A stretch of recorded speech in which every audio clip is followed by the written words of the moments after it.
Steve Jobs was famous for his reality distortion field. It was a term his colleagues at Apple used to describe his ability to convince himself and others to believe in almost anything. Through a mixture of charisma, sheer force of will, and a blatant disregard for the current state of reality. He could look at a seemingly impossible engineering challenge and declare with absolute certainty that it could be done. And because he believed it so completely, the people around him started to believe it too. And then, often, it got done. This is one of the most powerful and dangerous tools in a founder's arsenal. To build something new, you must, by definition, distort reality. You must see a future that does not yet exist and pull it into the present through the sheer power of your belief. But there is a razor's edge between visionary leadership and pathological delusion. Welcome back to Hard-Won Wisdom. Today, we are exploring the architecture of belief. How does a founder create and maintain a reality distortion field without becoming its first victim? How do you manage the delicate balance between unwavering faith and a grounded connection to the truth? This is a masterclass in the inner vision architecture stage of filtering. A founder's mind must have a unique and powerful set of filters. They must be able to filter out the chorus of no from the world. They must be able to filter out the data that says their vision is impossible.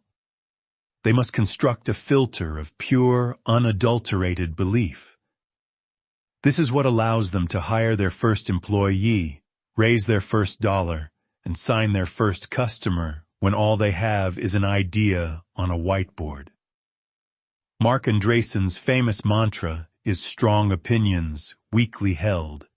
This is a profoundly sophisticated strategy for managing this exact problem. Let's break it down. Strong opinions refers to the necessity of having a clear, focused, and powerful vision. You must have a thesis about the future. You must have a deep conviction about the problem you are solving and the value of your solution. This is your reality distortion field. It is the strong filter that allows you to move forward with purpose and clarity in a world of uncertainty. But the second part is the crucial corrective. Weakly held. This means that while you hold your opinion strongly, you are not attached to it. Your identity is not fused with your idea. You are constantly, rigorously, and ruthlessly seeking data from the real world that might disprove your opinion. This is the anti-filter. It is the conscious practice of looking for disconfirming evidence. Most people do the opposite.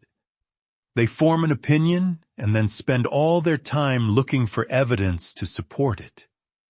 This is confirmation bias, and it is the death of innovation. The founder who masters the Andreessen principle is living in a state of dynamic tension. They are simultaneously broadcasting their reality distortion field to the world and maintaining a private internal channel of radical open-mindedness. They are holding two opposing ideas in their mind at the same time. My vision is correct and will change the world. And my vision is probably wrong in several important ways, and I must find out how immediately. This requires an incredibly robust inner architecture. You must have the ego strength to project unwavering confidence and the ego humility to actively seek out your own errors. This is where the practice of detection becomes critical. You must be able to detect the difference between useful, challenging feedback and demoralizing, unproductive noise. You must be able to detect the subtle signals from the market that suggest your product isn't quite right, without letting those signals extinguish the fire of your core vision.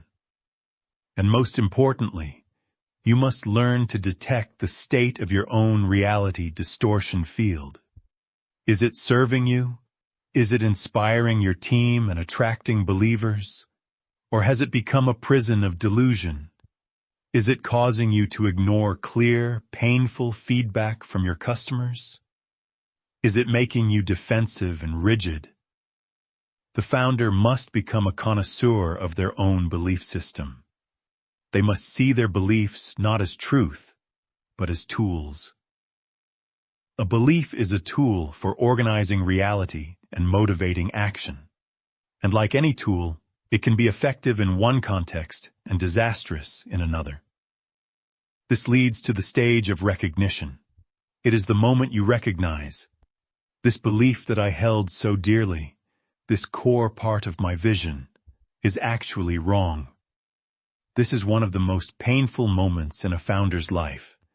It feels like a part of you is dying, because in a way, it is. The architecture of your belief system must be torn down and rebuilt. This is the pivot. The pivot is not just a change in business strategy. It is a profound act of psychological and structural transformation. It is the ultimate test of weakly held. The founders who cannot make this shift are the ones who go down with the ship, clinging to their original vision, unable to accept that reality has provided a different answer. The ones who can make this shift, however, are the ones who survive and thrive. They have the humility to let go of their beautiful theory in the face of brutal reality.